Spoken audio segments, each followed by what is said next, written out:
Hi, friends. Westo Enrico here, and I'm the host of Talking with Famous People. I'm live streaming, which was one of two options I had this morning. It was either live stream or hive steam. I didn't have any hives to steam, so I decided to live stream instead. Like most people, whenever I encounter an opportunity to make a choice, I'm conflicted between two rhyming options. And this morning I chose live streaming over hive steaming. So nobody's watching yet, but it's 5:25 a.m. on a magical Thursday morning.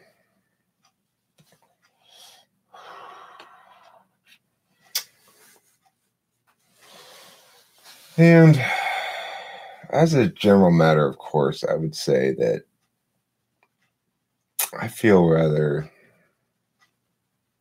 unusual of late. I feel tired.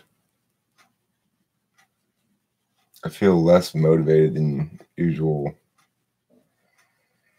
I feel, I think, sad, maybe. But I'm not sure what I'd be sad about exactly. I mean, there are things to be sad about, like, my parents and stuff, but the last week or so, last couple of weeks, ever since I had my little evolution blow up and then took a break, I've been suffering from what might generally be called malaise, an unspecified period of unease or dis-ease that's not a disease.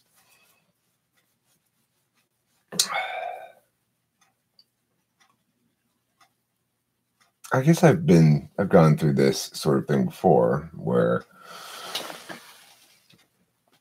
but I mean, I don't really remember ever going through anything really quite equivalent before, because I feel very well informed about myself at this point in life. Like, I'm used to things being familiar in some regard.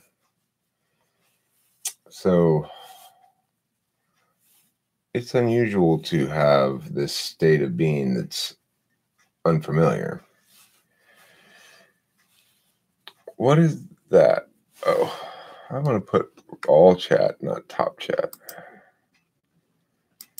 Live chat. Of course, to have live chat, one has to have some viewers. I have one currently, and it's a little slow getting going this morning. Maybe my title wasn't very evocative. Forward progress or bust. I feel like I'm not making very much progress. I think that's what it boils down to. Like, I'm not always very sure of exactly where I'm going, but I can tell when I'm making progress. And I feel like I'm not really making any progress at the moment. But life requires lots of different kinds of things that one attend to. And I guess that's what it boils down to, is my frame is being involuntarily shifted at the moment. I'm spending a lot of time helping with my mom. I'm spending time with my parents. And getting the relationship problems cleaned up between me and Kimberly, which are cleaning up pretty nicely at this point, actually. I mean, in a lot of ways, I am making progress. I'm making progress on aspects of my life that aren't so self-absorbed, I guess, but I'm not used to doing that. I'm used to being very self-absorbed. So I find it tiring. I find emotion tiring in general. I feel tired right now, and I just got up after an 8-hour night's sleep, and I just took 4 Adderalls before I started this thing. So, I mean, Why I would feel tired, I have no idea. But it's not exactly tired. It's more like worn out. I guess I need an extended sleepy week, probably. Where I just SI the fuck out of myself. Hello, Blue Nowhere 999. How are you today? I hope the day is treating you well. I'm feeling a little bit better as I proceed forward into the live stream. I think part of it is I'm just not socializing as much as I used to. And socializing helps me to feel regular. Sinjin. Hello, folks. Hello, Sinjin.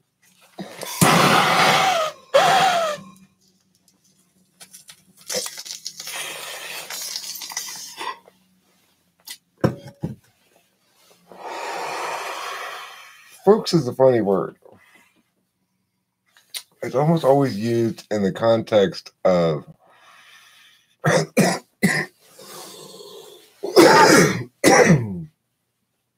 of like starting a show or something, you know?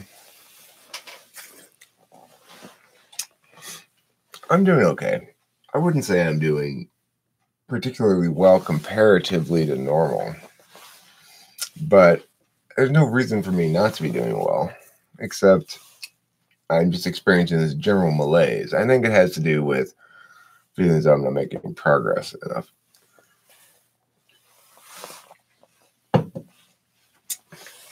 We're not getting enough work done because I'm accustomed to getting a lot of stuff accomplished, like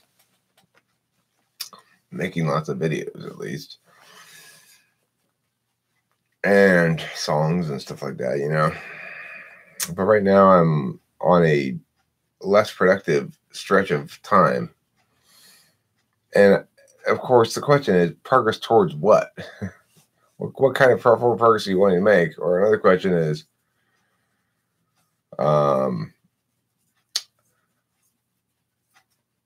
like, forward progress towards what? That's the answer to that question of what kind of forward progress am I wanting to make is I need to know what I'm wanting to make forward progress on. Well, I guess the channel for one thing, but I don't. That's a hard question to answer. It's on a general quest to create something meaningful. Hi, Florian Bischoff. How do I know I'm an ENTP? I don't ask disrespectfully. Well,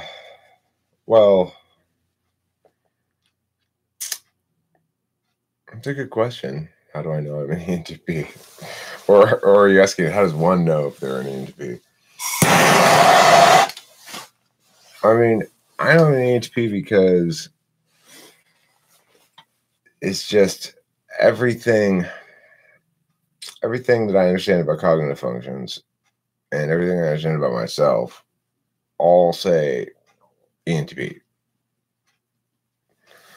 Like, I'm obviously a TI tool user because I critique everything generally with an argumentational angle and also from a disinterested calculus.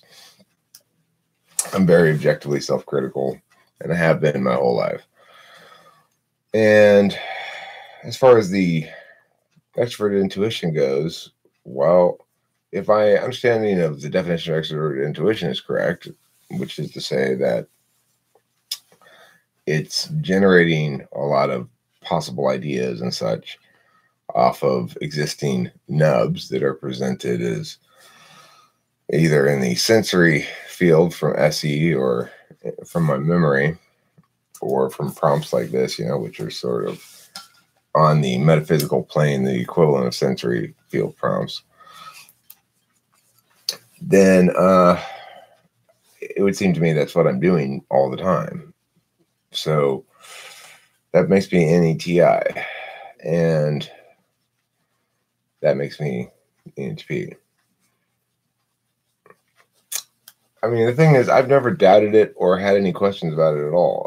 As soon as I first encountered personality types, and I either took a test or read the type descriptions or both, and I came up with ENTP, and it was I read the shit and I was just like crying, you know, because it was so obviously me. And I'd never seen myself described like that before, so it was really emotional. And I've never wavered on it for a second ever. So I don't know.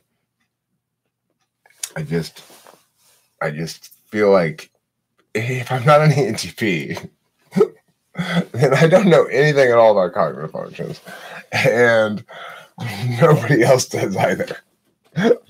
It's like impossible to imagine. Good morning, Susie. It's like one day when I'm like 75, I wake up and go like, oh my God, I've been an INFP this whole time. That'd be funny. Yeah, I think I know I'm an ENTP. It's I guess it's sort of a glamorous type to be because people want to be it, like INFJ or something. But it's a bit of a mess. Let me tell you, it's not that easy, or not that fun, or not that whatever. No, somebody asked me the question, "How do I know I'm an ENTP?"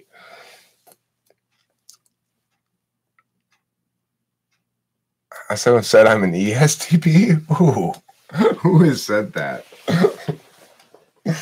How do you distinguish the difference?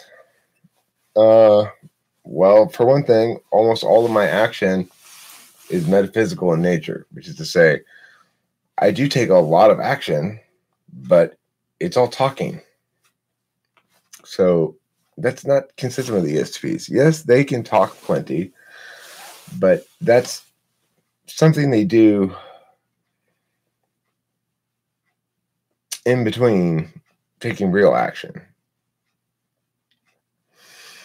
And additionally, I don't have fourth slot NI. That's pretty clear to me as well. I've got ignoring NI. And I'm obviously an SI user. Talking is a form of action. It's a form of metaphysical. It's action on the metaphysical plane. So, in order to be a human being, you have to both be a body that's in the physical world, and you have to have a representation of yourself in the physical world. You have to understand yourself as an agent amongst other agents and operate in a turn-based capacity in your head about the world. So because that's the case, then it's possible to take action on either ecosystem. You can change your word representational shit, or you can change the actual world itself.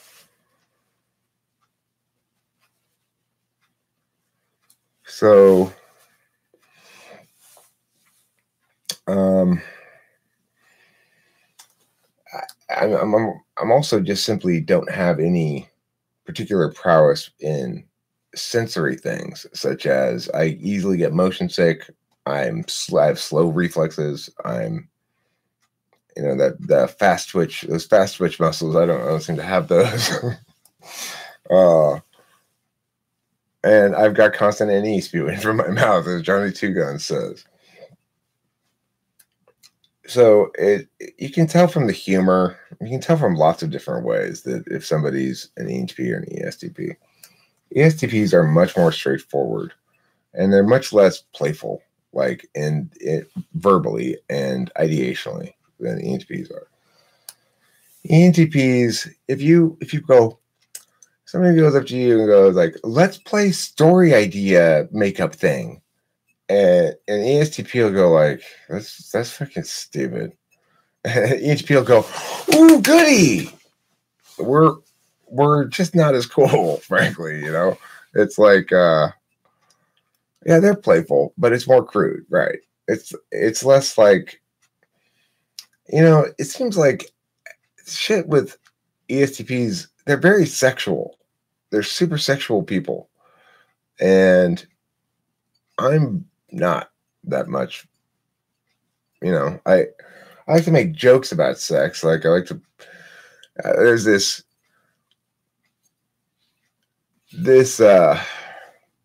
video I have called Anal Wreckage Anonymous, in which I'm hanging out in the raw room and pretending that I'm leading a support group called Anal Wreckage Anonymous for people who like to stick very large things with their butt.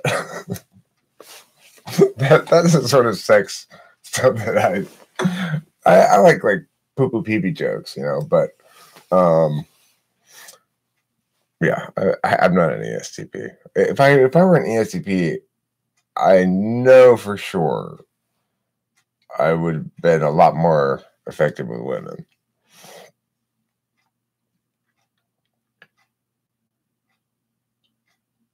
So my butt can heal? What does that mean? Can INFJ place more value over self than others? Can FE be selfish? Of course. Of course FE is selfish. FE is very selfish. It's just, it's selfish in it's how to be selfish right. Okay? There's nothing, but, and I think of FI as how to be selfish wrong.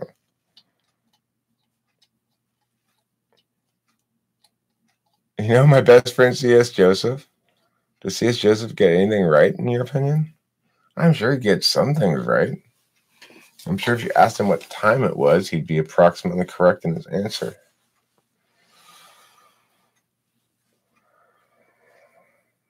Yeah. So, for those of you who are intrigued and want to know when you can meet with the Anal Wreckage support group, just, you know, we really take anonymity seriously in Anal Wreckage Anonymous. So, email me.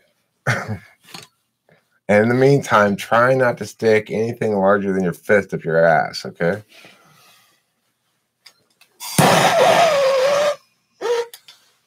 Hey, Ned Ludd. He said INTP should start a diet plan, lose weight, go to the gym to pick up hot ENTJ chicks. Life solved.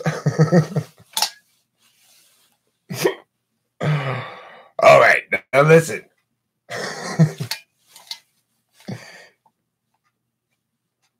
This is well said, Sinjin.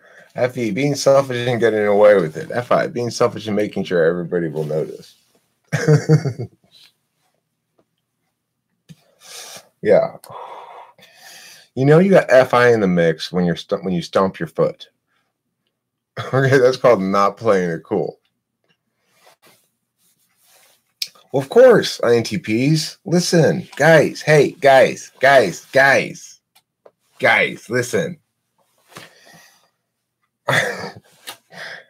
You need more TE. All right. I'm an ENTP. Why do you think I became such an effective ENTP? With all this fucking TE, that's how. I can see it, Joseph.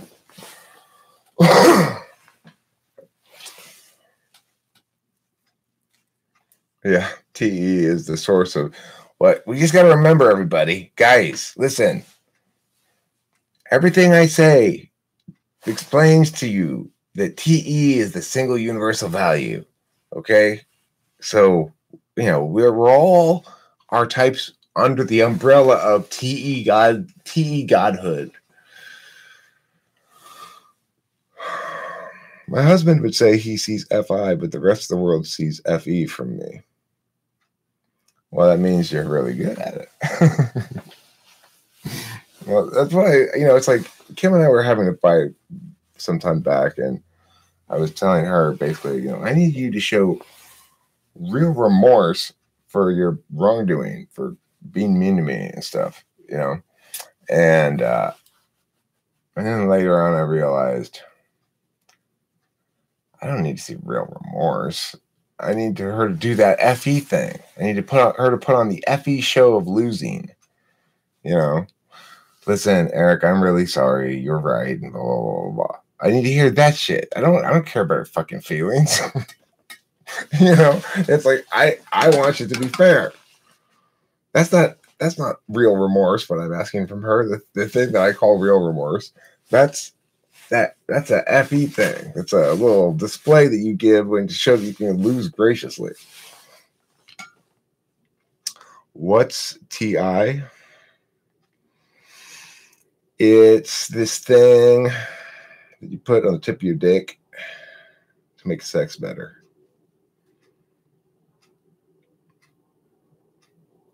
Kimberly, you must be fair now. Give me my cookie. Well, I mean, it's not so much that. It's like, Kimberly, you must be able to communicate meaningfully with me in some capacity. Now, do it. You're wondering if you're an ISFP. I don't think you're an ISFP, Sheila. I've spoken with plenty of ISFPs.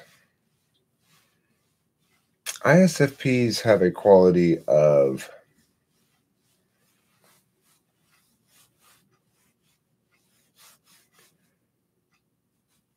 they're like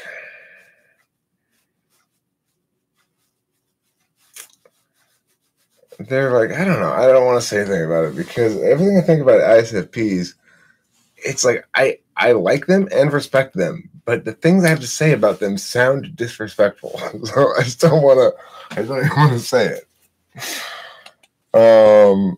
Thanks for answering people's questions. I like how you differentiate yourself from other streamers and actually interact with the viewers. I think they'll appreciate it. Well, thank you, Blue Nowhere 999. I didn't realize that was different than it usually is in live streams. My experience, my only other experience with live stream is Pukoki's live stream, and she interacts a little bit with the chat, not a ton. She usually has like a guest on or something, you know. A guest.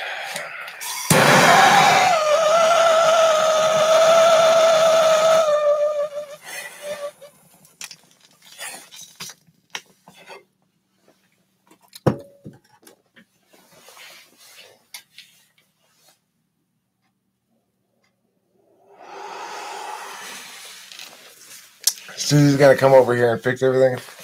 I think things are fixed pretty good. Don't mess them up. You know, you have a tendency to not to look. Everybody has a tendency to do this, which is to say, whenever you're dealing with couple shit, it's he said, she said. It's two sides of the story. Blah blah blah blah blah. The reality is, when I present shit about my relationship, I'm using my tool function. I'm doing objective self-criticism, and I'm presenting it as fairly as I possibly can. And, you know, to begin the relationship, for the first year plus of the relationship, my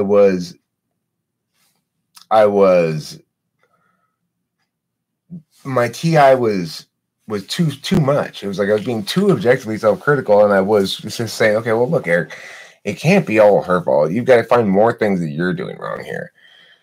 And, you know, at a certain point, my objectivity won the day on that point too, and said, okay, no, you are correctly describing this. This is how it is. And she is expressing a lot of damage, you know, and I need to understand that's what it is and not be particularly impacted by it as a consequence, and realize it's not really about me at all. But, you know, it does not help when she talks to you or Jewel, and it can be very convincing about whatever, but it's all nonsense. You know, if she's not agreeing with me about this stuff, she's wrong about it, because I've done now 2 full years of objective self-criticism and analysis about the situation and her and me and everything, and I've got it well in hand.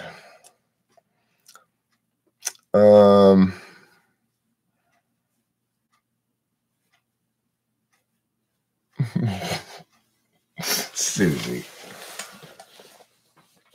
you brought that 4th slot FE out to play. Now you're wondering if it was wise. Maybe you should have kept it safely in its cave. What do you mean when you say TI, a subjective function, is objective self-criticism? TI is not a subjective function. This is a misconception. And now we've got a big... Okay, so let me explain. First of all, you have to define objectivity and subjectivity. The best meaningful definitions of them are objective is a disinterested calculus, and subjective is an interested calculus. FI is an interested calculus. TI is a disinterested calculus. In other words, we critique argumentation against validity, logic, truth values, and stuff that are universal and external and can be evaluated by all parties independently of each other. That's what makes it objective. So, yeah, there you go. Quick version. No, not all introversion is subjective and extroversion is objective. It does not work that way at all, remotely. Now, in fact, all attentional manners are of the subject. That is to say, there is no attentional manner that is not of a self. It is important to remember that, okay? So extroverted functions are not the world. They're inside of you, but they are extroverting in the sense that they are about something that happens externally. So NE and SE are action functions. They both take action externally on either a metaphysical plane or a physical plane. FE and TE are interface functions. FE interfaces with the metaphysical dynamic system, which is social, and TE interfaces with the physical dynamic system, which is physical logics. And again, they're both manners of attention. The individual is attending through those modalities. And the subjectivity and objectivity, they're really only properly used in reference to TI and FI. So if we're really going to properly use the term subjective and objective, the only two functions that are either subjective or objective are TI and FI. TI is objective, FI is subjective, because they're judging functions. Those are actually judging functions. Now, TE and FE are not judging functions. They're interface functions because they're how we interface with dynamic systems. We need an interface function to interface with dynamic systems because dynamic systems require more responsiveness than static systems.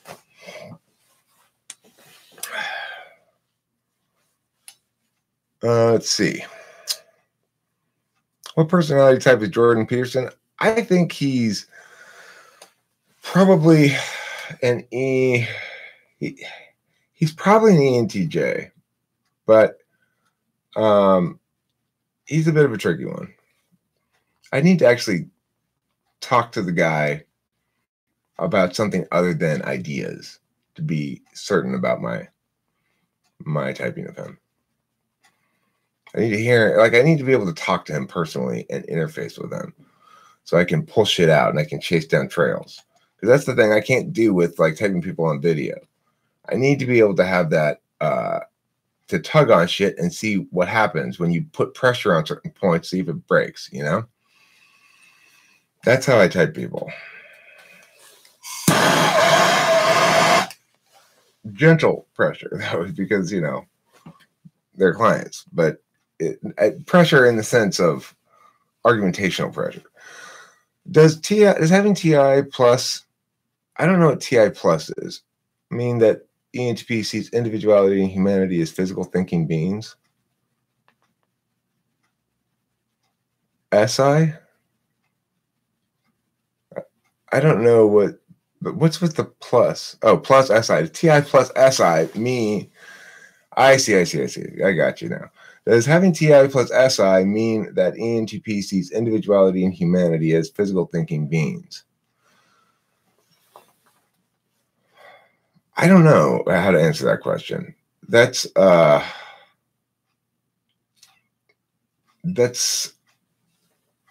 That question tripped me up entirely now mentally. I don't know how to answer that question. I'm just going to double check my copy of Psychological Types to be sure I'm quoting it right. Oh, well, I'm sure you're going to find plenty of shit in plenty of books that disagrees with me, but I'm right because mine's argumentationally sound, and theirs are not.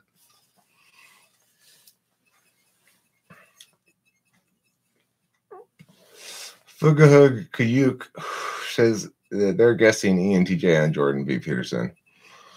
JP suffers clinical depression. He surprisingly thinks pursuit of happiness is unimportant.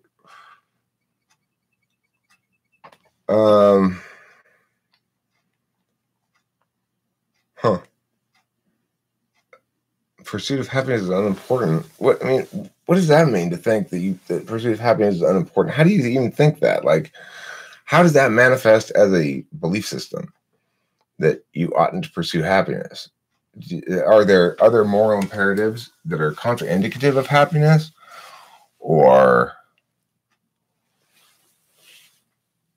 yeah, I agree with you. He's T, Susie. I agree.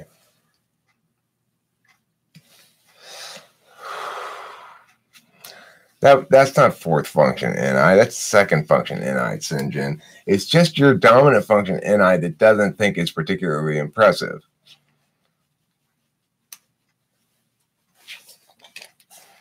Model GB stuff for the TI plus. I don't like that TI plus, TI minus shit because all you're talking is bullshit. It's bullshit. Because look, if you want to say people use TI to affirm or negate, that's fine. Other than that, you're not saying anything, right? And I've had Mega Bro talk to me about, for example, examples of TI plus being EJR&D and making a bunch of things like you are all my zombies and all that shit, you know. I was like, that's TI plus? What? Why? What makes it TI plus? Because he's affirming? I can affirm effectively. Does that make what I'm doing TI plus? I mean, there's lots of things that I affirm, and I affirm them effectively. Am I using TI plus then? So there's no real difference except the frame of the debate you're talking about, whether you're affirming or negating. It's the same function. It's doing the same thing. Bullshit, bullshit, bullshit. The process of building and deconstructing are the same process.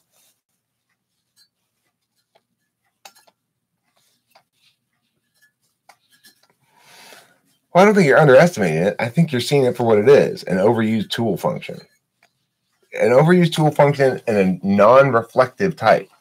ENTJs and ENFJs are not very reflective in a meaningful sense, you know? Because they don't have any SI. You gotta have it somewhere where it does shit. 8th slot's fine. It's like my SE. It does a lot of shit, but not really, but always in service of my dominant function. So,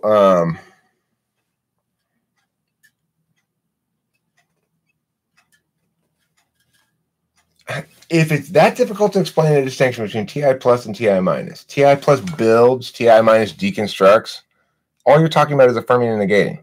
That's all it means. If you can't draw a distinction easily enough, then you're not talking about anything meaningful. It's true that two people of the same MBTI type find it hard to get along? Not necessarily. I get along pretty well with the ENTPs. I mean, we're not friends. Like, ENTPs aren't going to go be friends with each other because we're both trying to fill a certain niche. We're probably going to get along fine. We'll have plenty to talk about, you know. And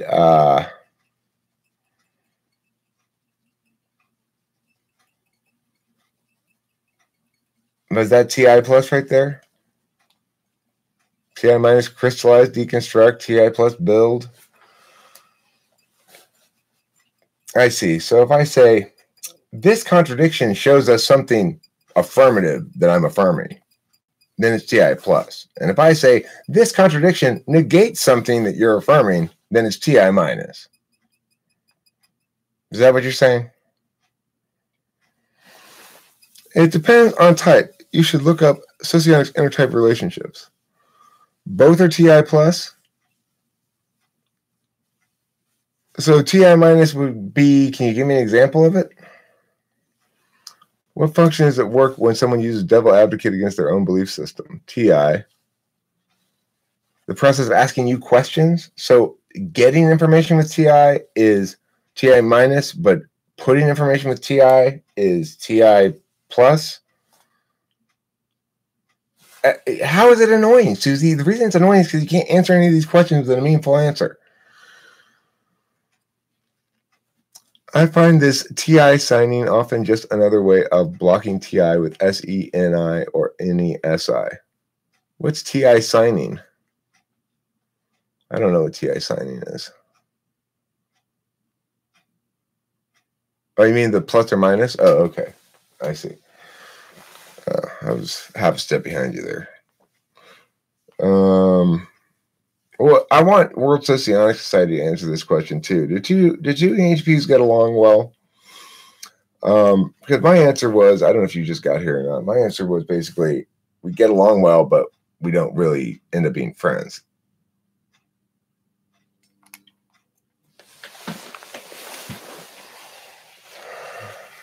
I don't think the distinction is meaningful.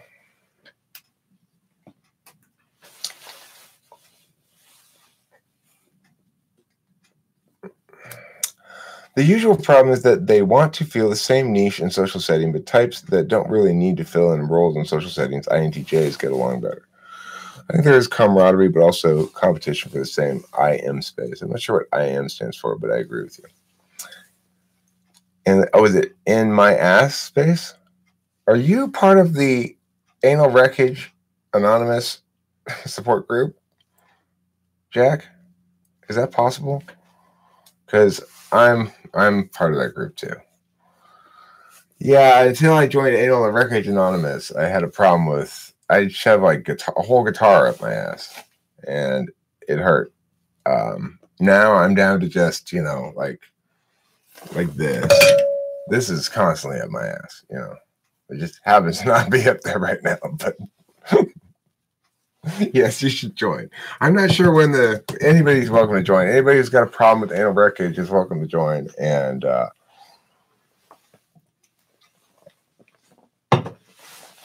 we're here to help you stop putting unusually large things up your ass. That's our job.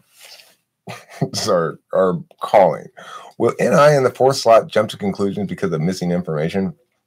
Like a guy might be nice to me and hubby goes right to thinking he wants to sleep with me. Yeah, well, I mean, that's just called being a man and being real. Yeah, mine's like 6 feet up, actually. It's way the fuck up there, my prostate. It's like right there or something. So I gotta really get up in there.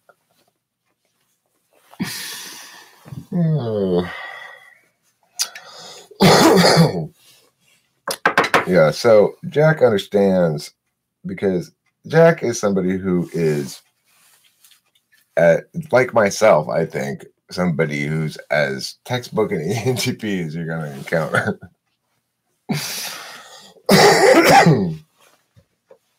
He's a character.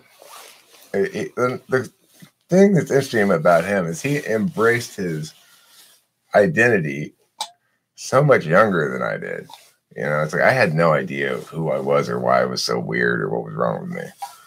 And Jack figured out what was wrong with him early. That's got to make for a whole different life, Let's see here. Yeah, that function is called testosterone. Right. Exactly. Yeah. Kimberly's lucky I don't actually piss around the house. Like just piss all around the boundary of the house to keep my male smells strong, to keep the other men away. Yeah, she is lucky. I barely resist the urge. My animal instincts.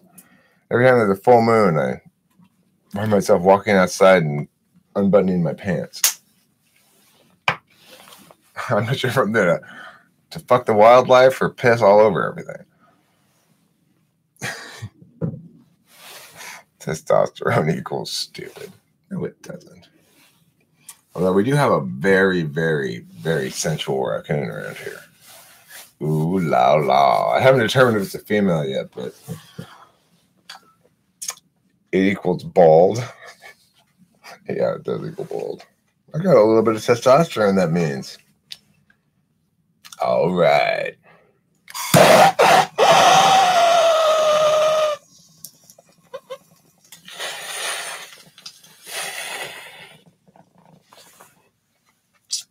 Next time I go to an Italian restaurant, I'm going to order testosterone.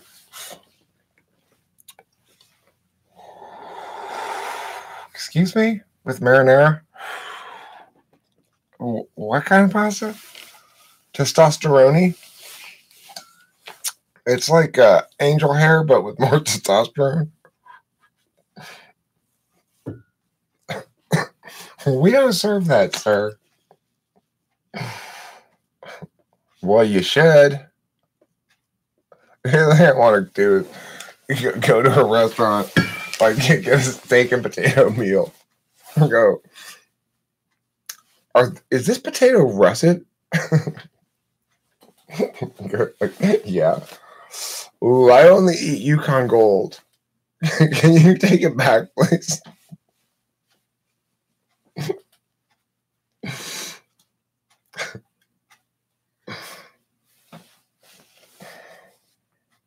I don't really like Yukon Gold potatoes, actually. I prefer russet.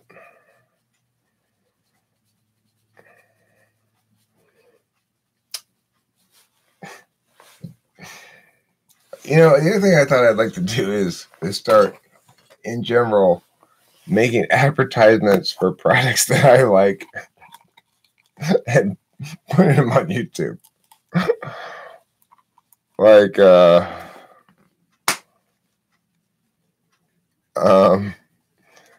Psychological Types by C.G. Jung. Yeah, that's not a good source, believe me.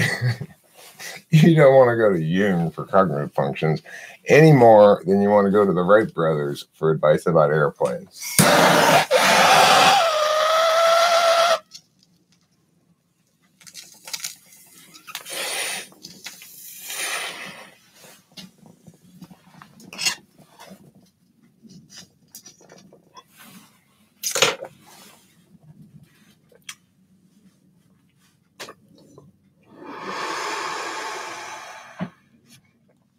I could do that. Could make it for products I don't like. And ad for, you know. I'd like to stop this. I'd like to stop this this live stream briefly to advertise for this product here. This, like this here. This Staples brand canned air. Staples brand canned air. Don't get this. Get an air compressor. This cost me $10. And I could have got an air compressor for $40. And I should have just gotten the air compressor. You know, because this doesn't really have that much air in it. And it's not really that powerful, an air shooter. I mean, it's not powerful enough to get all the dust out of my keyboard. Because I sit here and the keyboard's here and I'm smoking and there's just cigarette ash constantly falling on my keyboard. So all of my letters get stuck, especially X. X gets stuck a lot. And V gets stuck sometimes. The problem is they're cut and paste functions, you know. Yeah, they can be quite loud. Well, your husband probably has a good air compressor too, so it should be nice and loud. I want to get 150 psi air compressor. I don't want to get a fucking cheap ass 100 psi. Canned air. You use a fluffy paintbrush to clean your keyboard. I'm not going to put it on a display in a museum. I'm just going to start getting more ash on it immediately. My keyboard's actually not sticky. It does, well, actually it has a little bit of something, some sort of oil right there. I don't know. That looks like bong water, maybe. Yeah, it's just bong water. Because this bong is, you have to get just the right amount of water in this bong. If you get a little bit too much, then it'll leak out of here. Not leak, but, you know, it'll like be overflowing a little bit. So, sure, Zonzi, I understand. I respect that. Your source citing is not needed around here. Around here, making shit up is just fine. Okay? You could say, well, you know, blah, blah, blah, blah, blah. I won't ask you your source. And if your source is, I just made it up, that's fine. You call it an analytic. It's an analytic in debate when you just make shit up.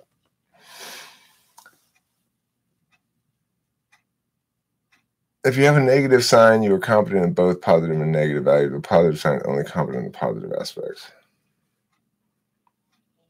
So ESTPs only use TI to affirm. That's not true.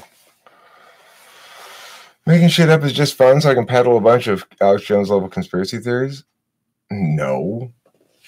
I mean, look, that's not making shit up. That's disinformation.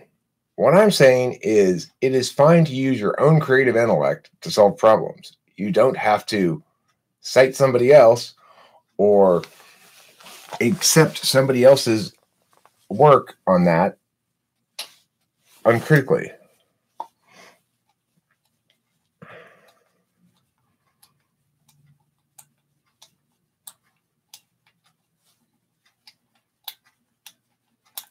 Yeah, okay, fine. Yeah, I'm not saying you shouldn't cite shit either.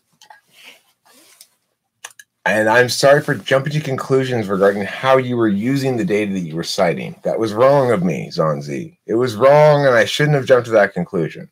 There was no reason to conclude that you were necessarily advocating the thing that you were referring to.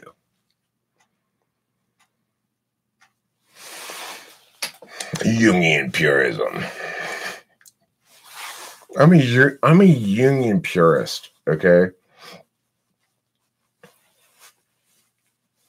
Whenever I encounter anything in the world, I ask myself, what would Jung do? And that's how I know. And like, so if it's, for example, a group of 7 boys, I know what Jung would do. Jung would pick one of them up and swing them around and knock 4 of the other ones over with him, as he said in his video. So, you know, that's what I do. They're bullshit. They're arbitrary. It's an arbitrary distinction. There's no legitimate need for it in the calculus of the system. You're adding an extra vector unnecessarily. That's something that's naturally going to occur as a consequence of other things, maybe, but it's not. It's not justified by anything. What justifies it?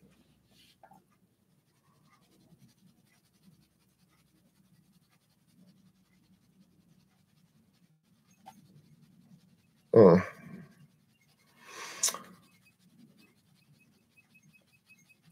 Interesting. Well, I'm sure you know all about that, Jack. You are named for World Socionics Society, after all. So, in my book, that makes you the authority. You sound like the authority, too. And as we both know, that's what really matters.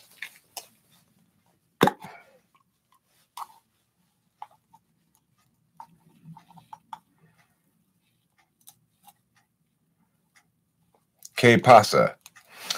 I'm pausing fine. How are you? Howdy do. Howdy do with a greeting que pasa. Clever. I like that. I like that. I think there's a little bit of NE inside of you. Howdy do. So I think.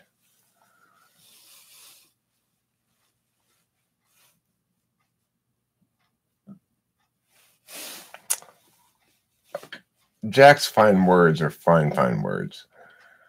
Jack, you are a purveyor of fine words, and I want to afford you appropriate due and justly deserved props. Do you think socionic subtypes are legit? Asks Rithrish. I don't know. I'm not flattering you. I genuinely appreciate you. I mean, I appreciate your I appreciate your skillful ENTP-ishness.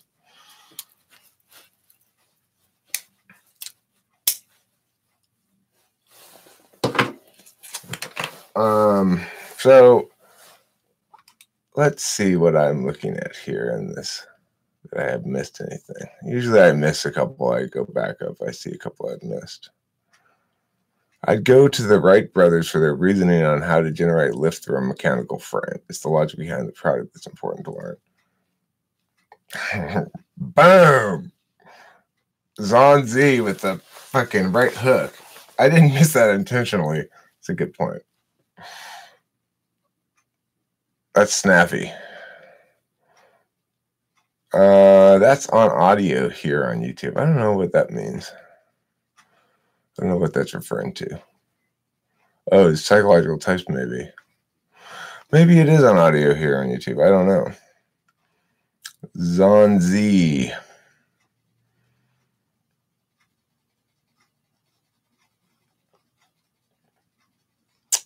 Let's see. What am I going to talk about now? I'm nearing 5,000 subscribers on Talking with Famous People, which is pretty exciting and also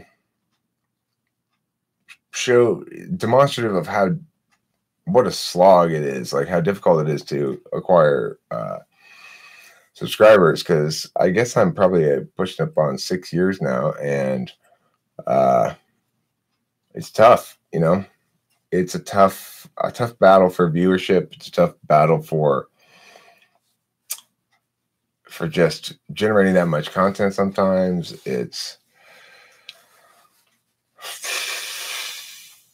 I'm excited about getting to 5,000 though. I think maybe that YouTube is going to send me some virtual award badge thing or something. I don't know. I hear you get an email that says like, you are now a copper level or something or whatever. So I'm hoping maybe I'll get an email from them, basically. And that would be exciting.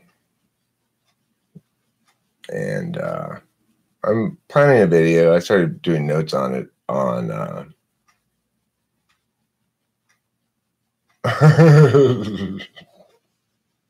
that's loud.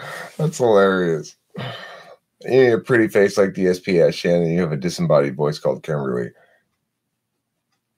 Man, I tell you, that's one area of life where I am nothing but thrilled with Kimberly. Is I love the way that she fits into the channel and the videos and everything like that.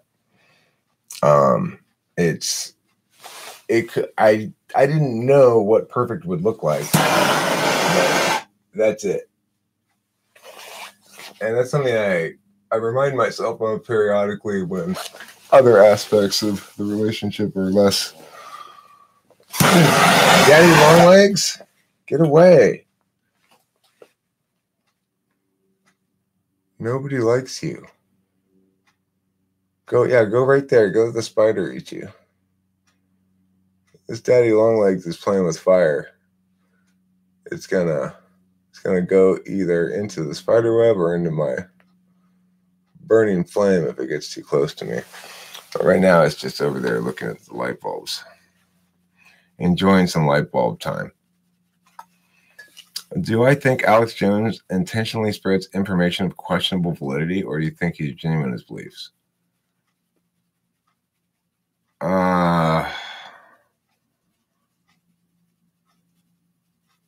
No, I think he knows it's bullshit.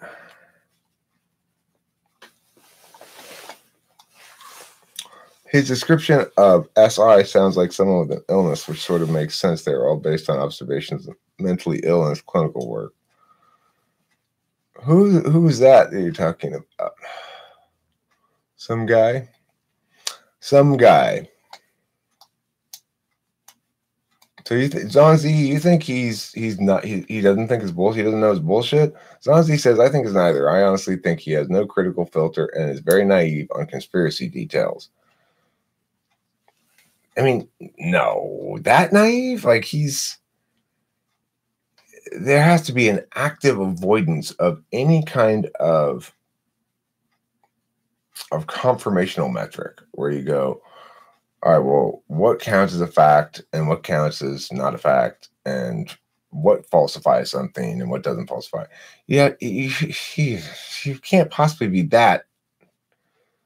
Yeah, it's some sort of, he's just making money off that shit. He's making money off bullshit, not understanding really. He probably didn't start off going, yeah, thank you. Tyler Peterson just expressed exactly what I wanted to say. He found a niche and ran with it. Boom. That's it right there. He found a niche and ran with it. AJ pushes his audience deliberately. Conspiracy theories is big bucks. That's another way of looking at it. And an entertainer with a captive audience, he has it easy and he takes it easy. It's another good way of putting it. Everybody is doing a better job of explaining it than me. Alex Jones makes money from selling his protein shakes and recently the t-shirts. He doesn't make much income directly from his channel. Well, he doesn't make any money from his channel anymore.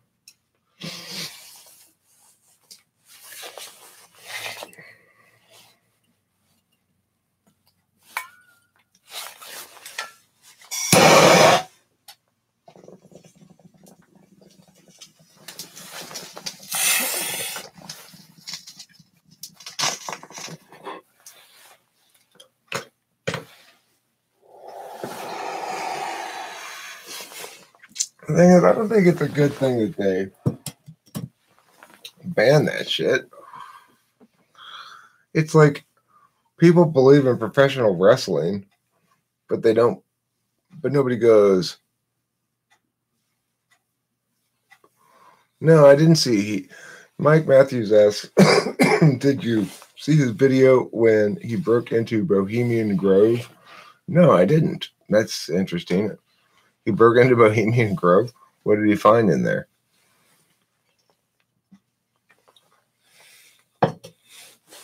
Alex Jones equals ENFJ? Maybe. I'm not sure. I think that Alex Jones's work is a confused, reactionary, internally inconsistent labor of love rather than just snake oil. Well, there's a... I think I'm going to still go with the number one answer here being Tyler Peterson's. He found a niche and he ran with it. That's the best answer as far as I'm concerned.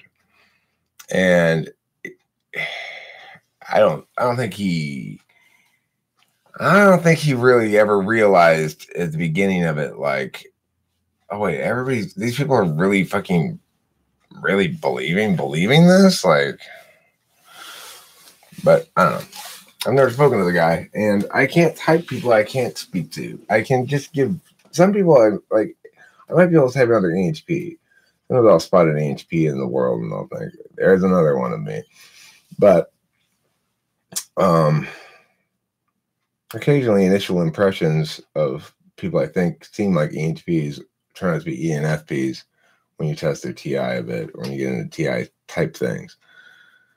I'm learning to seat of the pants distinguish better now. There's a certain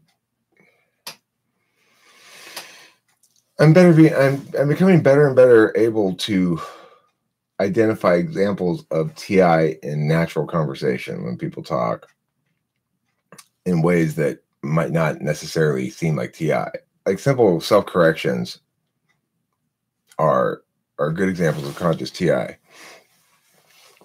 For example, if somebody goes, I went to the park on Wednesday afternoon, well, evening. That's an example of TI. And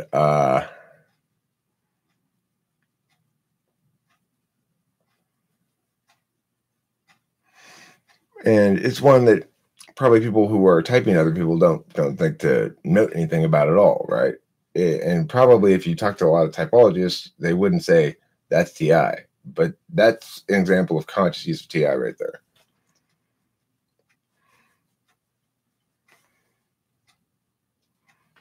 The please boys that the elites are supposed to sodomize in Bohemian Grove.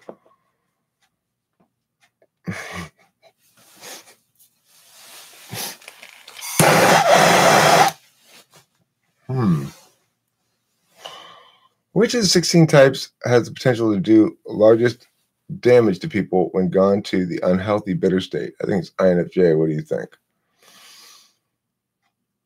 I mean, I think so. Well, ENFJ, actually. I'd say ENFJ more because ENFJs are more active. INFJs are more likely to do, I guess, concentrated harm. And ENFJ is more likely to have widespread collateral, widespread harm. But it's certainly the case that if somebody is like out to get you, might be a decent chance they're an INFJ. It's unhealthy. Most INFJs are nothing like that at all, but there are some unhealthy ones. The major theme is a paranoid obsession with trying to protect his freedom and independence from a curious and outlandish variety of empowered oppressors.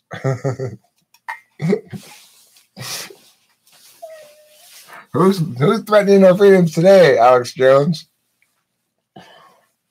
I mean, let's avoid the obvious answer, the courts. The courts and legislature. Let's avoid those two obvious answers. Okay, who is it? Is it lizard people? No? Not this time? No more lizard? Oh, okay. What is it? The World Anal Wreckage Society? They have black helicopters? Really? Okay, so let's see here. The problem with conspiracy theories is that they can never be wrong, as the more evidence you provide to disprove it, the amount of conspirators grows. Well, it depends on the conspiracy theory, but I would say that, in general, for those conspiracy theories that ought to be dismissed as conspiracy theories, the central engine of them is a motivational calculus without a practical calculus, which is why INFJs are prone to them. Because they're saying, I can see interested parties in the world, and parties who would benefit from this sort of thing, and parties who seem to me as people to possess certain malevolence or ill motivation. And it seems obvious to me as an INFJ, for example, that this person was, this set of shit that happened was clearly benefited and therefore was intended by this person, and therefore he made it happen in some regard, or these people. So it's all motivational, but there's no calculus about the practicalities of it. They don't go, well, okay, well, what are the actual practicals if we were to determine these people actually did this thing you're saying, then first of all, how would we prove that, and how would we falsify that? And if you can't falsify it, if they've read no means of falsification, then they're not really saying anything that you can even argue against at all.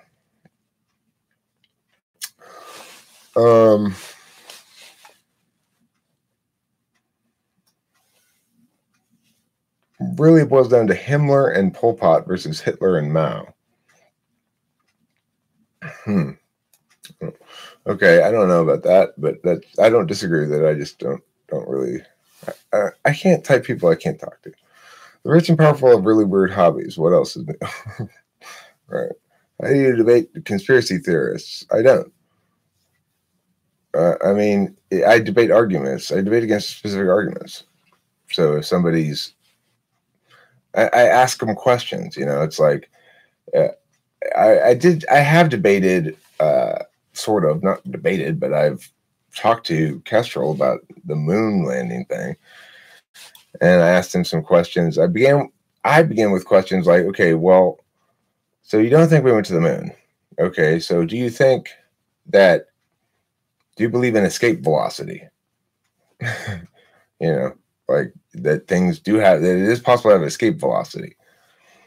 I'm trying to figure out where the breakdown is, like what's his reasoning really is, because does he think it's not possible that we could have gone there? I need to figure it all out where he stands currently before I can break it down. Is it expensive to live in Pasadena? Depends what part of Pasadena you're talking about. There's some good parts and bad parts of Pasadena.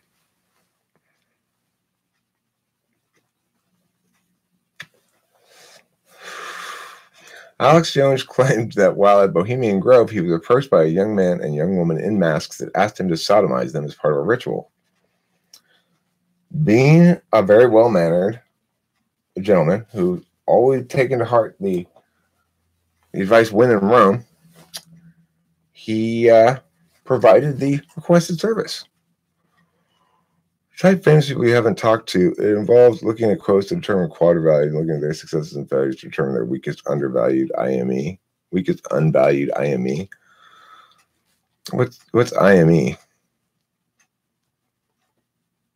I don't know what that means. IME.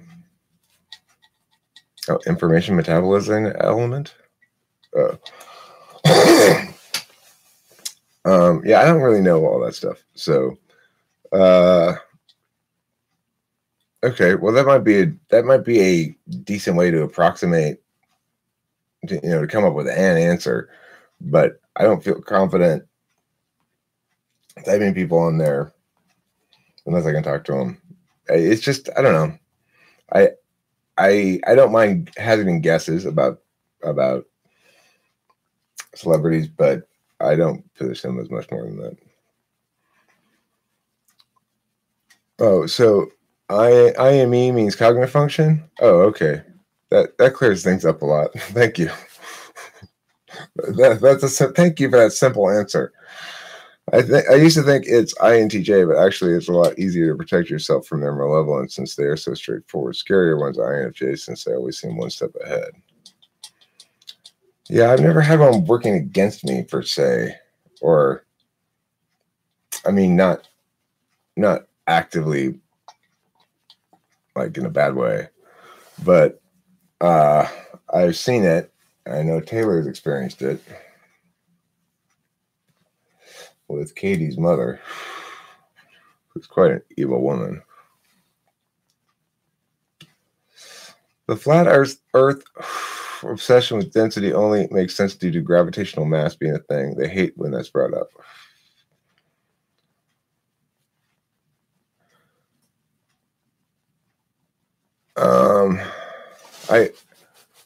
I don't know. I've never had that argument before.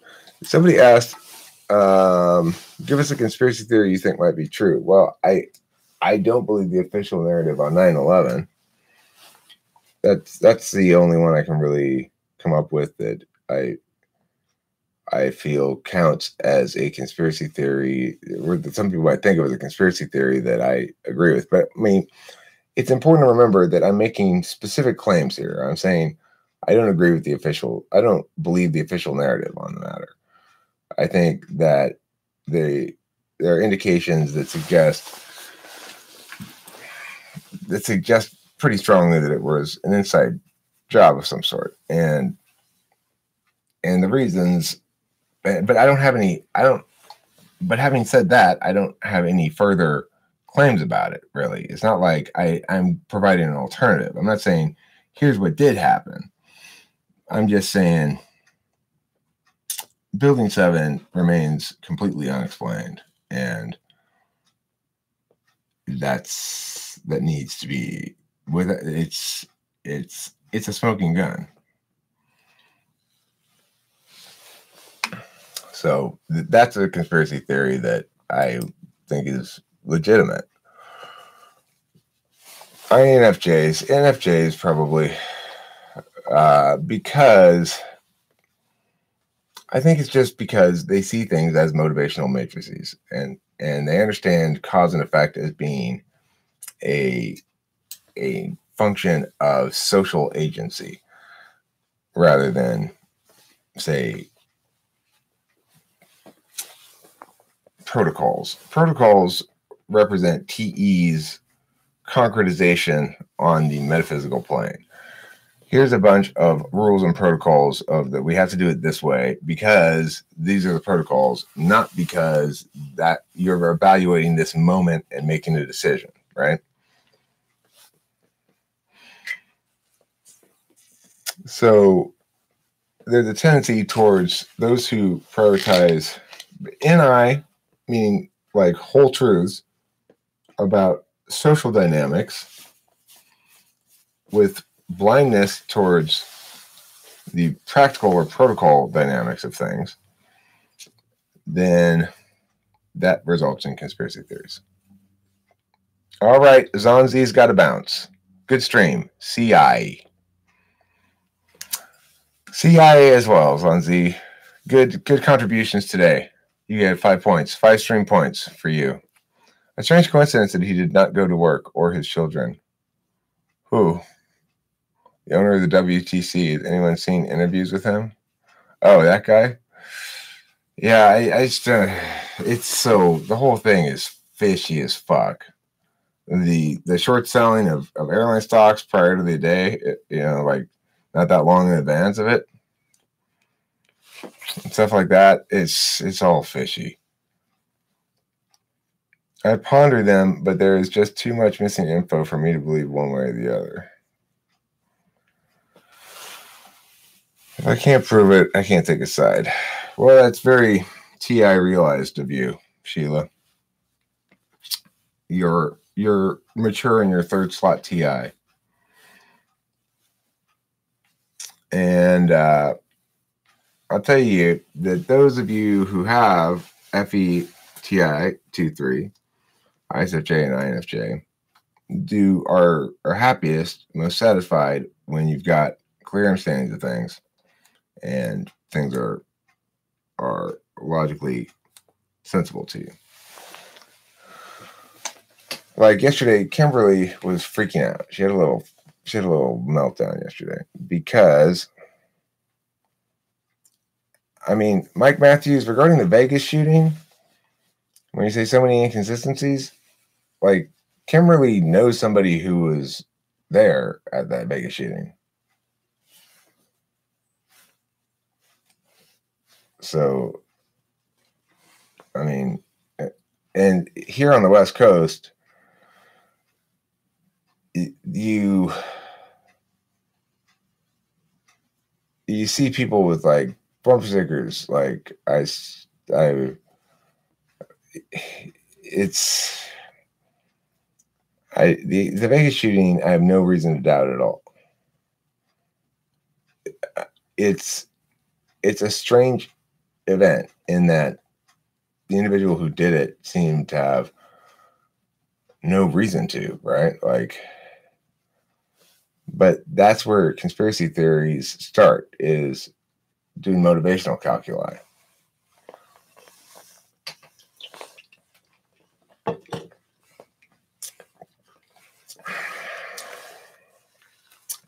My guess is that 9/11 could have been stopped as they were watched, but somebody decided to let it happen. I mean, I'm not providing any alts at all. That's a possible guess about it, but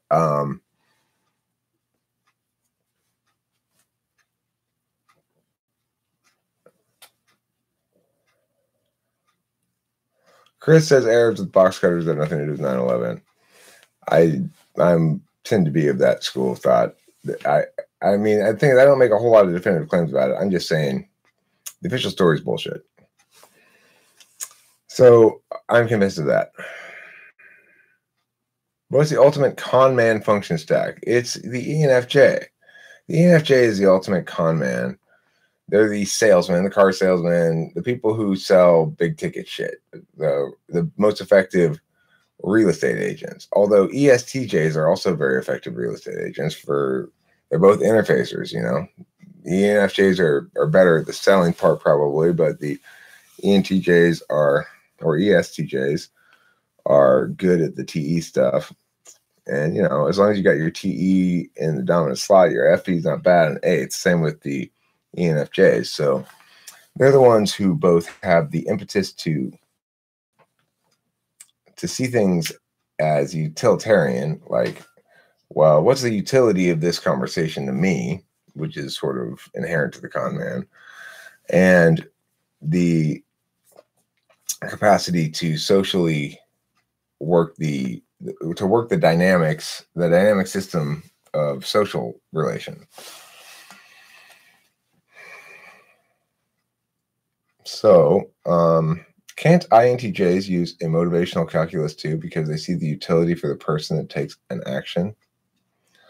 Well, that's what they're doing is different than a motivational calculus, though. A motivational calculus doesn't really look at the feelings of the person whose motivations it's critiquing. It looks instead at their motivations based on an assumed character. So NI treats individual people like a character and says, how is a character like this person going to act given their situation and status and whatever?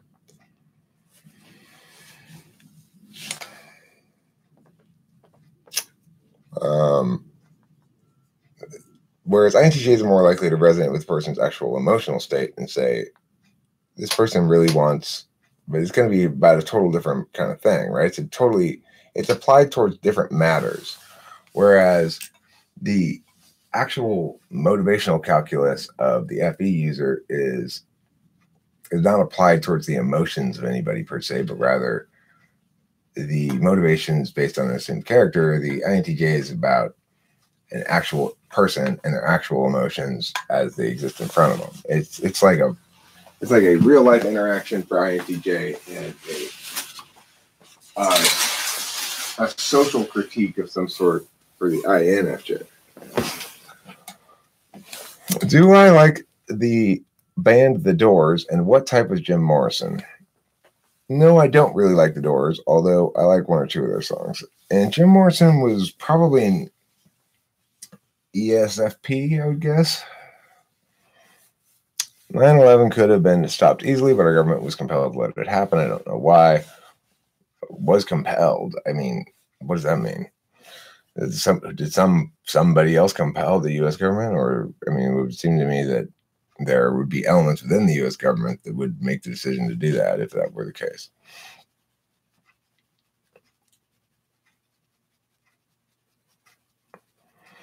They say the security officer was shot in the leg in the hallway when the shooter fired through the hotel room door. The news show the door taped off, but not one bullet hole in it. Well, I mean, there's always going to be inconsistencies in the news reporting and the facts to some extent.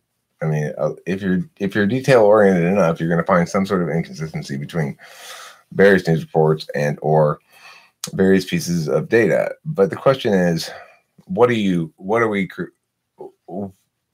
negating?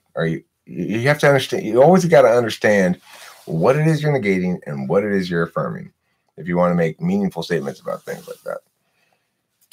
Do I think INTJs could be good detectives? Possibly. I would say, yeah. I mean, they're probably an INTJ is the type best suited cognitive function wise to be a detective. How would I rate Christopher Hitchens as a debater? I've never really seen him debate.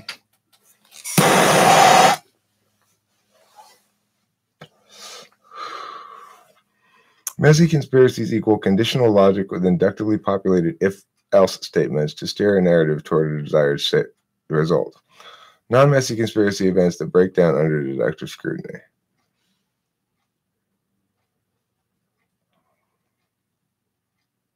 Right, okay. Well, that's interesting, Tyler Peterson. That's a good... I'll read that again. Messy conspiracies equal conditional logic with inductively populated if-else statements to steer a narrative toward a desired result. Non-messy conspiracies, events that break down under deductive scrutiny. Right, well, it depends where you frame the event breakdown barrier, basically. Gotta go, good channel, keep it up, host Eric. Thanks, Nugget. Or is that nougat? Are you filled with creamy nougat? I love nougat. Mom, could I have a bowl of nougat, please? Can you scoop out all the nougat from those candy bars and serve it to me separately? I love my creamy nougat. I want to dip my cob in your nougat.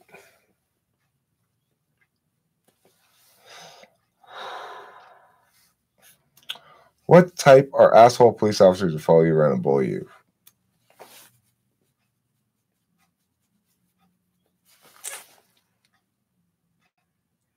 Probably like ESFPs.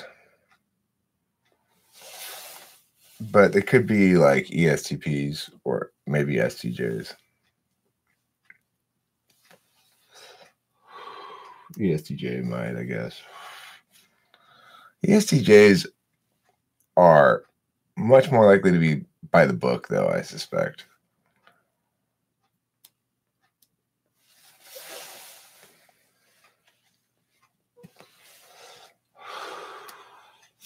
We got a cop around here who's either ESFJ or ENFJ. He's like their, like, nice cop, you know? Like, he's very community friendly and stuff. Which type is the least judgmental? Probably ENTPs, I would say. I'd say ENTP is least judgmental and least we're not nihilistic either. I mean, we can as NTPs go through a little phase of it early on, but I mean, probably not anymore. Like when I got maybe a little nihilistic at a certain point because I was living in a pre-internet day where I didn't have access to all this, to different people, you know, other than those that were physically near me. It's a weird universe to think of. Which type is most judgmental? I'd say probably ISFJ or maybe ESFJ. No, probably ISFJ. Maybe ESFJ. That's a tough one. Oh, Jack agrees with me. ISFJ.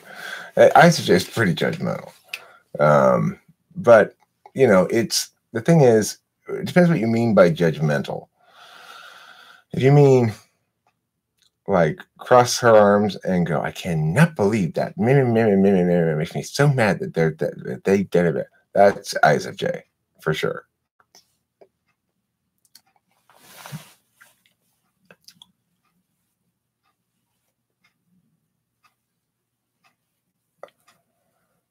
Oh, you think FI plus SE? Ethical sensory introvert? Oh, well, what's ISFJ? What's ISFJ? That would be a sensory ethical. That's SEI. Okay. All right. Yeah. Okay. I have to think those things through every time I do them. Oh, you're talking about ISFP being most judgmental. Well, if they might be, but they'd be quietly judgmental. They'd be more quietly judgmental. Would the world be a better place without SJs? Fuck no. SJs are great. Both my parents are SJs, and my woman's an SJ. SJs are great. They're just not intuitives. It's like if there weren't SJs, nothing would ever get accomplished. We'd just all be sitting around talking all the time. Christopher Hitchens, known for his polemics against bad people, is a good example of an ESI. Ethical sensory introvert is ISFP. Okay. I still use the Myers-Briggs letters because that's what most people are most familiar with. So talking and eating great food they made. Yeah, right. I mean, the thing is, Kimberly has made me so much of a better person in general by just providing a groundedness that I lack. And she is rather judgmental of, if you're talking about like social judgment, then ISFJ is going to be up there probably with INFJ as well, because the tool function FE is going to be the most socially judgmental placement for FE.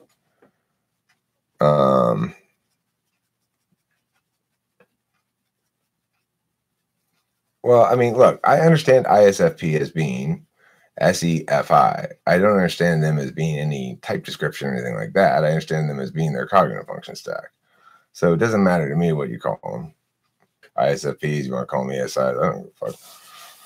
We're talking about the same thing as long as we're talking about the same stack. Now, the thing I don't like about Socionics at all is this attempt to have two different numbering systems, basically, where you've got the normal, it's always presented in visually as the normal stack, but there's some different numbering for Socionics for some reason, where it's not 1, 2, 3, 4, 5, 6, 7, 8.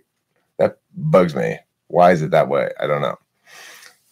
ENTP are so non-judgmental that it's a fault they entertain anybody's idea and involve anybody in their lives without thinking about it. It's fun to be around them, but they may harm themselves with this.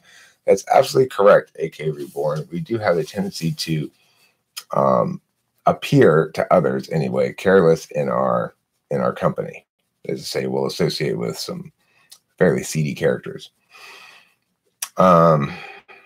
We're much less careless than we appear, and much more aware of where the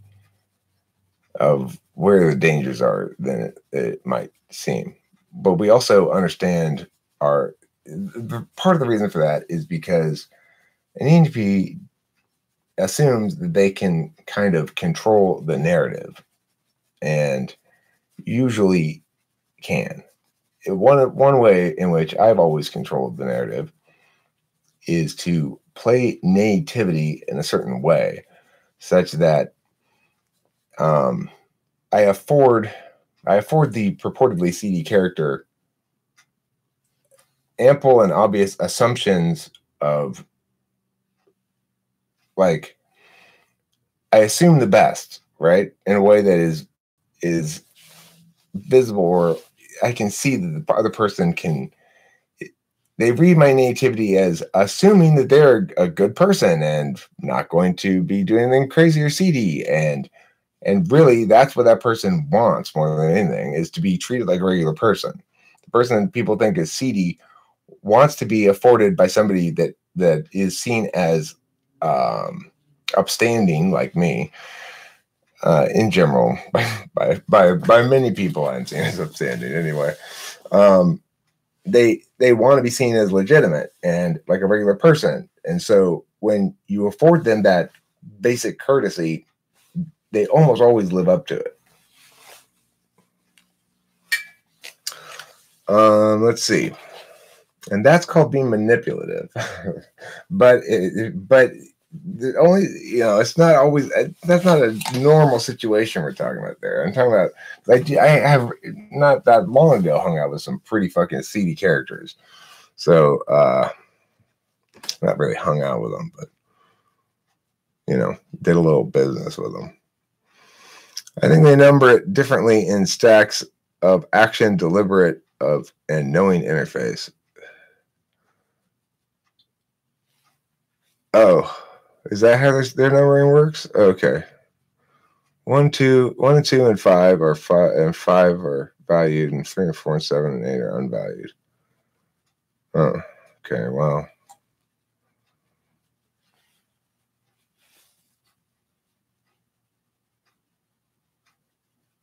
All right. So Jack says, yes, the numbering is due to showing gradations in strength, consciousness, and valuing of the functions. So the first and last numbers are the strongest, the middle numbers are the weakest. The first 4 are more public, the latter 4 are more private.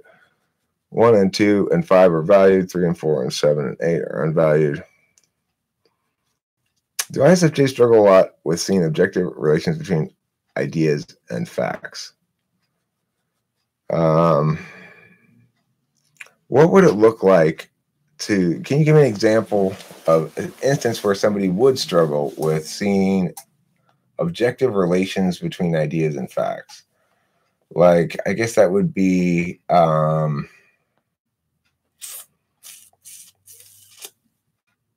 yeah, okay, well, like that, the fact that this is this means yes, they struggle with that. They do. I hopefully I'll think of a good example here in a second.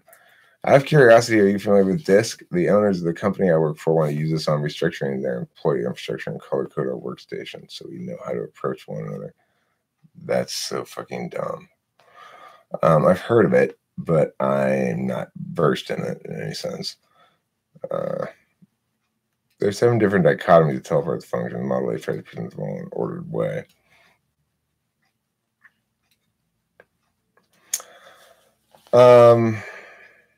What are the shady weed dealers in California doing now that weed is legal? Well, they open up shady pot shops. They get shut down after a little while because most of the pot shops are still illegal pot shops. Like, now that it's legal, it's safer to run an illegal pot shop. So, because you're getting busted on are code violations. So they'll steal your weed, but they stay open for a few months and they get busted, and then they open up someplace else. And as long as you're on there, like, nobody's on weed maps anymore because that's how the cops find you. So they go onto weed maps for a little bit, and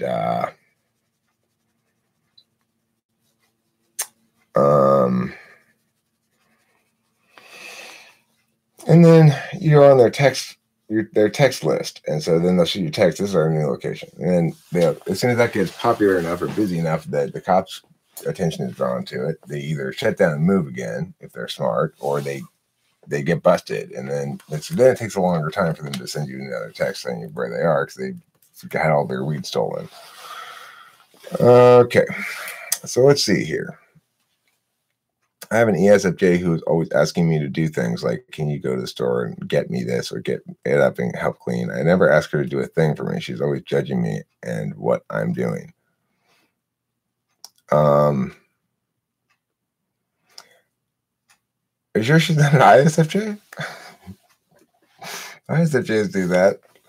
Kimberly and I have an ongoing unspoken balancing act between, I don't mind doing a certain amount of things for her, and there are certain things I think are ridiculous for her to ask me to do.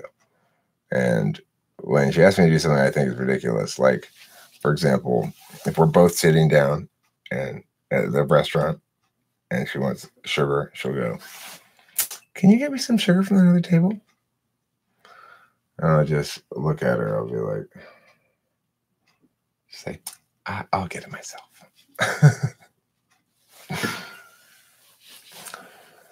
I think ISFJ's issue is more related to predicted factual outcomes that don't jive with their personal experiences. I want to hear more about what you have to say about ISFJs, Jack. Do you want to meet at some point today later in a room and let me interview you about it? Are you hooking up with a girl? I'm talking to Jack. At 6 o'clock in the morning. Jack's not a girl. Eric? Jack, Jack, you're not a girl. Okay, so you already have 25 people in this room, and it's freaking not even 6 a.m. It's not 7 a.m. It's 7 a.m. It's not 7 a.m. everywhere in the world. It is in my world. Don't you all sleep? Good morning, sunshine. I'm actually going back to bed. All right, concerned British man. I want to answer his question. Concerned British man says, please give me advice. My ESTP Enneagram 8 brother is a bully to me. How do I manipulate him to be nice using MBTI? Hey, Sheila, have you fed the chickens yet? You should say, first of all, tell him, you're hurting my feelings. That's why I don't like it when you do this. It makes me sad. Hi, Jojo Jablu. That probably will do the job.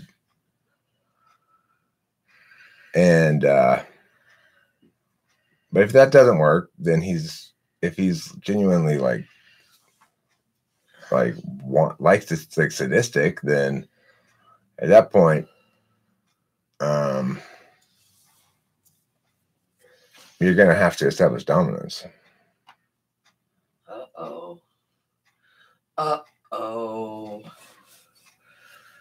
It's a really angry Shannon, says Ned Ludd, 1811. All sleep when I'm dead, says Jojo Shabadoo is here, finally. Oh, my mouth has been needing to say that name all morning. It used to be Bradley. I know, where did Bradley? Bradley doesn't like us anymore. Sabine Robustelli. It's 4 p.m. here, and it would highly be inappropriate to sleep at work. Yeah, don't sleep at work. That would be inappropriate. Your boss will probably say, "Hey, I'm not paying you to sleep, Sabine Robustelli.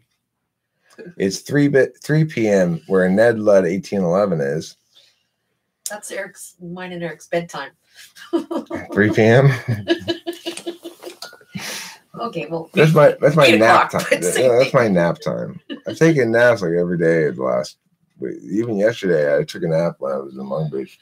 One nice thing about taking care of my mom is if I'm feeling tired and we're running errands and shit, I just go, "Okay, Mom, we're pulling over. I'm going to take a little nap here in the car." And we just sort of sit there. And she strokes your head while you go to sleep? No.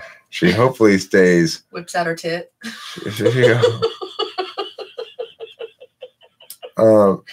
Let's do it like are you down to do it in 1 hour from now at 8 a.m. Pacific Daylight Time?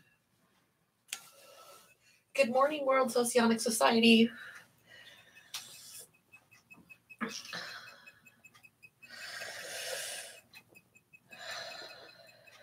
Okay. What time is good for you? Tell me a time with your watch or your clock. It's 9 a.m. in Minnesota. Okay, keep that in mind, Jack. Okay, you'll need that information to solve this problem. If my newborn baby's last name is Johnson, is it cool to name him Jonathan Johnson?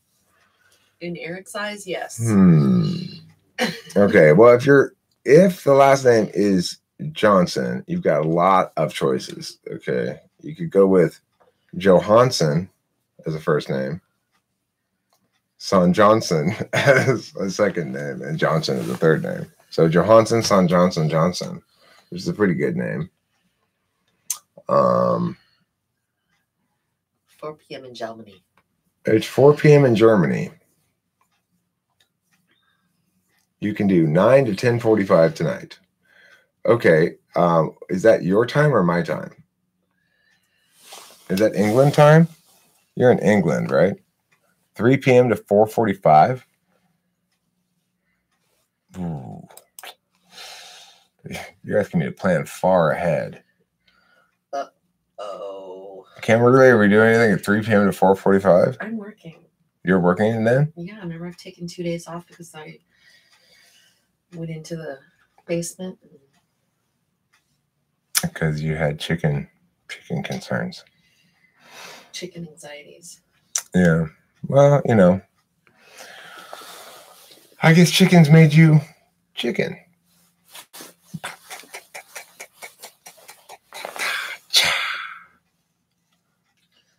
Richard Johnson. Yeah, well, you could name him Richard Dong. Richard Dong Shong Johnson. It's a good name. Yeah. Richard Dong Shong. I had a student. This is the thing. I had a student named. Sheila. My student was actually named Richard Dong. Okay. I had a student named Richard Dong. And did you tell him? No, I didn't say anything about it. So. I would have. Alternately could be 6 p.m. my time. Well, neither of those times is better than either of the other times. Actually, the 3 p.m. to 4:45 is better. I'm going to take that first time, Jack. Okay. So, can you email me so I can email you back? My email address is SSUARTSCIRE@gmail.com. That's my email address. My advice for a concerned British man. I think part of why ESPs bully people is because they get bored easily and like to poke and prod others to get a reaction out of them. It's all about how you react.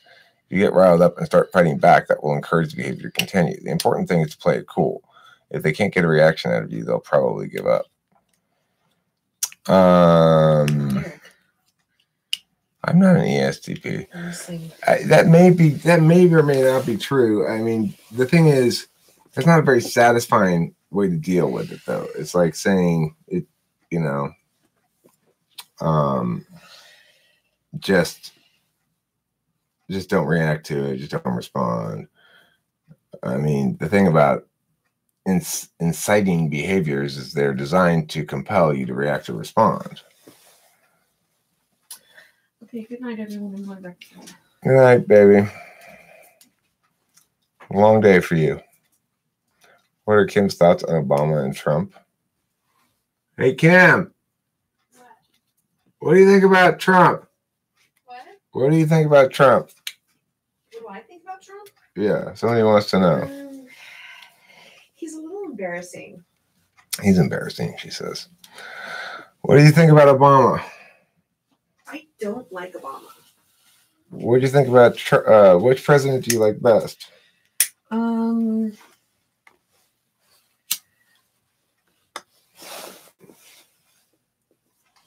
don't know. Did you like Clinton? I kind of did like Clinton, but you know, I don't know. I don't really get into politics. She's pretty apolitical. Hmm? Yeah, I was just telling you, yeah, she's pretty apolitical. Thank you.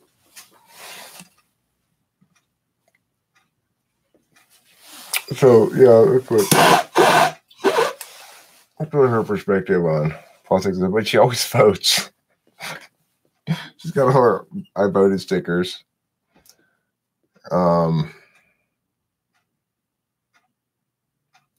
Kimberly is SEI. Yes, that's sensory, ethical, introvert, ISFJ, and MBTI, which is to say she's SIFETI, NE in the front stack.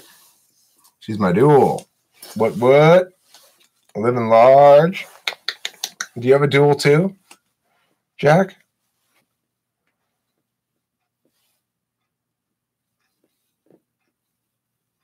Oh, your dual is your fiance. That's good. Trump screws up traffic every time he's in Florida, which is often 10 of 10 in annoyance. Jack's fiance is ISFJ. My fiance also ISFJ. Now, Jack, I want to know, and this is something we can get into more in the video as well. Do you know about quadra-blin? Have you ever quadra-bled before? Do you know what it purportedly causes? Am I more expert in socionics regarding quadra-blin than you are? That's the question. My ISFJ mom also hates politics, but also always votes. Got to fulfill those civil duties. Quadra-blin? Yeah, quadra-blin.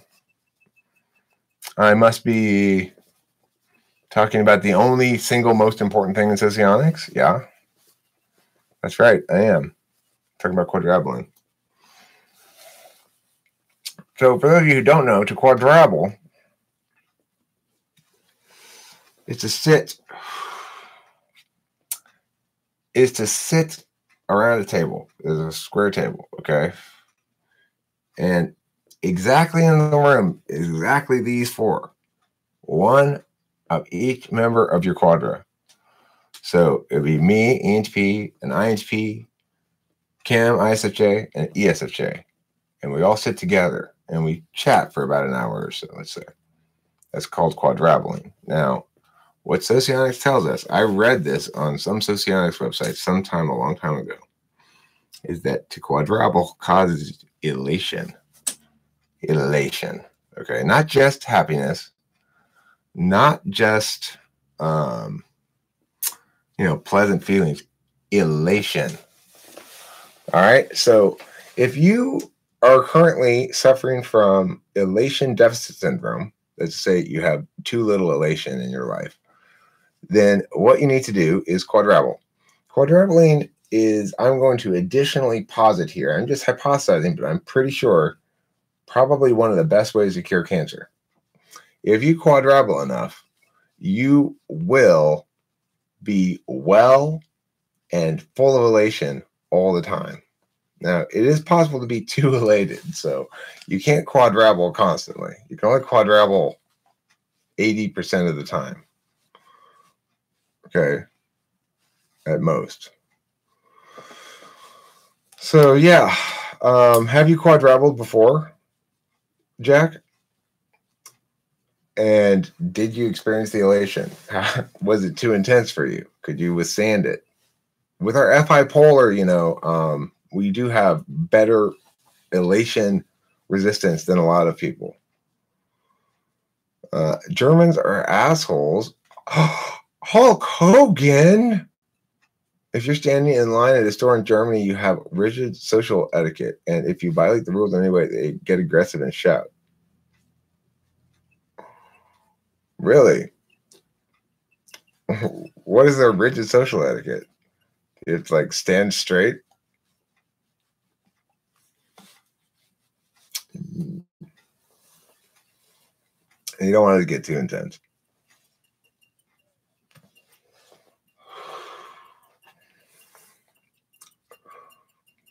I believe actually the U.S. government has begun funding a program to militarize or weaponize Quadra-blin somehow. And I'm not quite sure how they're gonna do that, but it's some sort of secret program. Oh, I wasn't supposed to talk about it. I forgot, but whatever. I'm sure they don't take that top secret thing too seriously.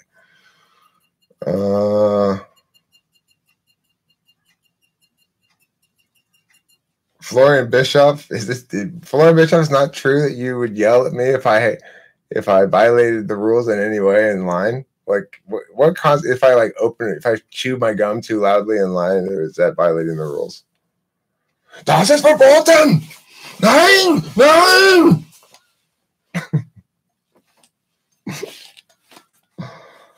Just ENTP and ESFJ together could over intensify. Well, the thing is, my experience hanging out with ESFJs is they are, as Socionics says, activities partners. I think that's what they say they are. And that tends to be what it is. We do stuff together, it's like ESFJ kind of waits for me to say what we're going to do. It's a weird dynamic. It's not just me and Abraham. It's me and other ESFJs. Like, well, Jen was more of a dominant kind of ESFJ, I guess. So was Candace. But it's like Candace wanted to like set the frame. They want to set the frame all the time, and then they'll let me kind of like run the details. Yeah, they like to set the frame. They like to set the frame. And then they'll be comfortable. They'll be comfortable with you basically having room within their frame to play around a little bit.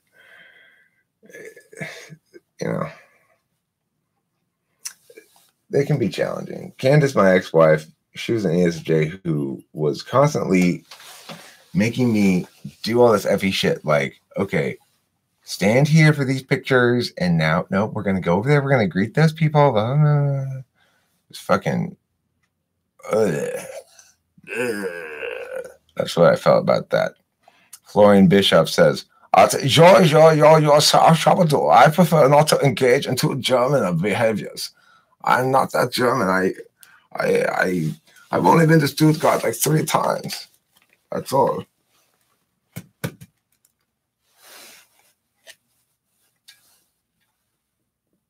And it's like if Conan O'Brien and Robin Williams had to hang out, would be lots of NE and FE, but they wouldn't exactly synchronize, but compete. What type do you think Robin Williams is, and what type do you think Conan O'Brien is?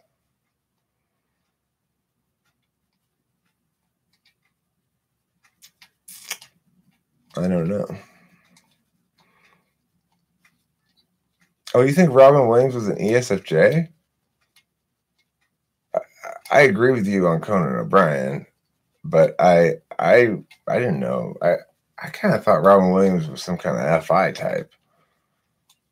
I will be hitchhiking to California from the other side of America. What are some safe places to travel in California? Any I should avoid?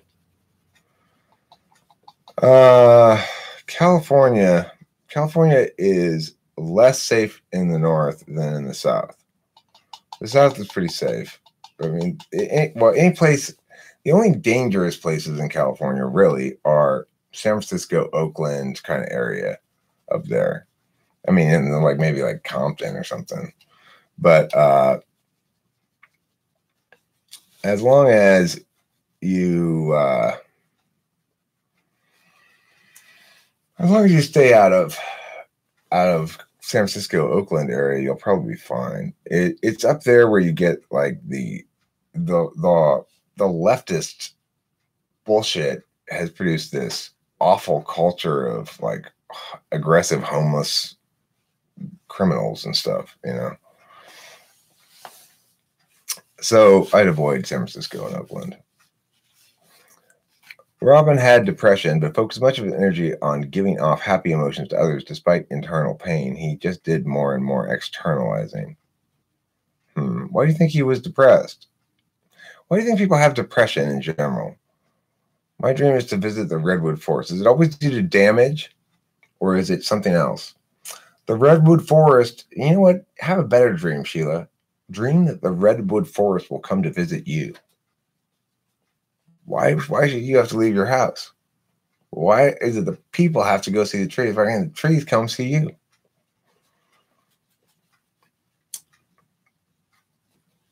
It's a good question, Eric. Good question. LJ's into underground quadra-blin. Yeah. Well, sometimes they'll daisy chain quadrables. You get like 4 alpha quadrables going in rooms where the doors open between each of the rooms. It supposedly intensifies the elation exponentially. Okay, it's not times 4, it's times 16, I think, or 32 or something. Have you seen the document on homelessness in Seattle that just went viral? USA liberals seem nihilistic. I haven't seen the document on homelessness. You should go. Do not think about it. Just plan and go. You will die one day and never go. Come on, Sheila. You can do this, brother. Hulk Hogan is an inspirational speaker. Didn't Ron Williams have something else, not just depression? Well, he had a massive cocaine addiction for a while. You know, that probably doesn't, you know, help you to have steady mental health. All I need is $40,000 worth of cocaine, and I'll be fine.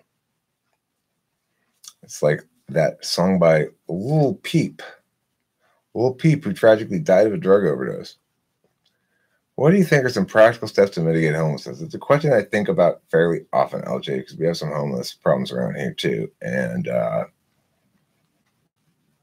it's a tough question to answer because the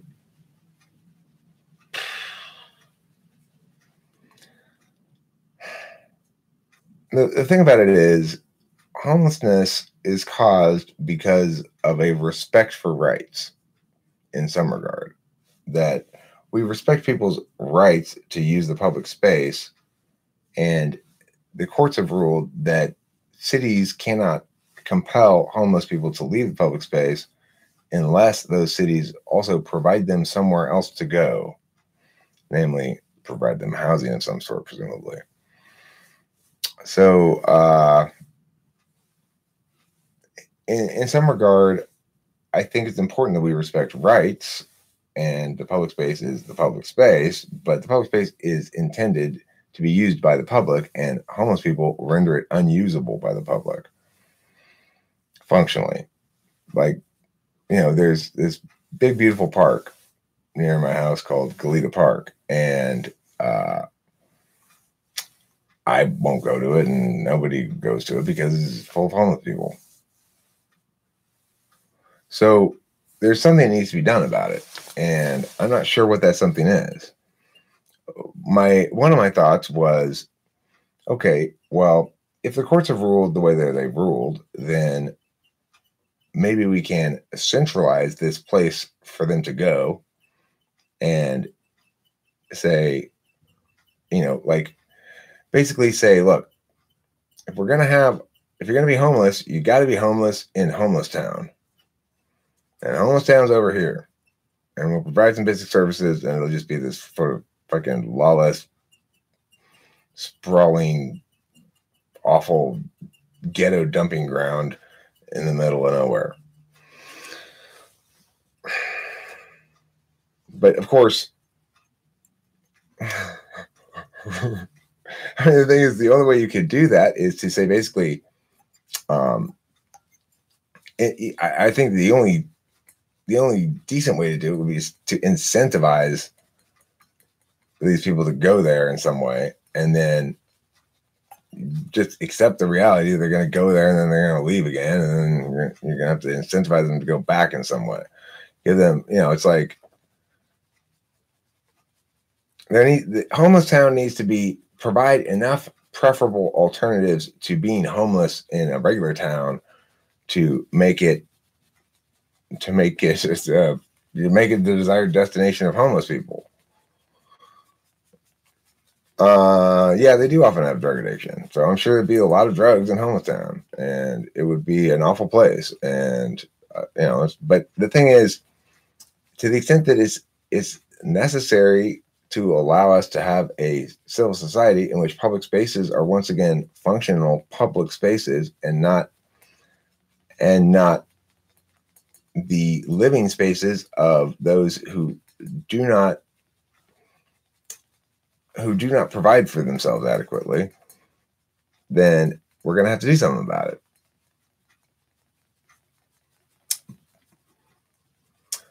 Okay. Bye, Jack. See you at 3:00. I'll check my email. At some point, Europe solved the issue by sending them to America and Australia. Just wait for Mars. Oh, is that what happened? Yeah. I don't know. I don't know exactly what to do about it. It's a complicated issue. I think I'm going to wrap this up. It's 2 hours now. Thanks very much, everybody, for being here. It's been a pleasure chatting with you all. And I enjoyed it. I enjoy live streaming every time I do it. And see you next time.